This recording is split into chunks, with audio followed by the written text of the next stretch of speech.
ఆ రోజు ఏం చేశారు జగన్మోహన్ రెడ్డి గారు?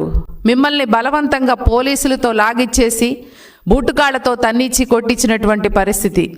ఒక్కటే గుర్తు, మీకు 2014 నుంచి 19 వరకు కూడా చంద్రబాబు నాయుడు గారు ఆ రోజు రాష్ట్రం విడిపోయిన లోటు బడ్జెట్లో ఉన్న కనీసం ముఖ్యమంత్రి గారు కూర్చొని పరిపాలన చేసేటానికి ఒక భవనం కూడా లేనటువంటి పరిస్థితుల్లో అంగన్వాడీ అక్క చెల్లెమ్మలను సంక్షేమం చెయ్యాలి అని చెప్పి, మీ యొక్క న్యాయబద్ధమైన డిమాండ్స్ తీర్చాలి అని చెప్పి ఆ రోజు గౌరవ ముఖ్యమంత్రి చంద్రబాబు నాయుడు గారు మీకు ఆ రోజు 4,200 ఉన్నటువంటి జీతాన్ని 10,500 రూపాయలు చేసింది అమ్మ ఒక తెలుగుదేశం పార్టీ ముఖ్యమంత్రిగా చంద్రబాబు నాయుడు గారు మాత్రమే.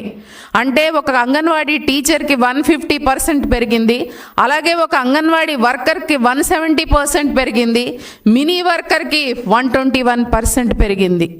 అంటే ఎప్పుడు కూడా మీ యొక్క అభివృద్ధి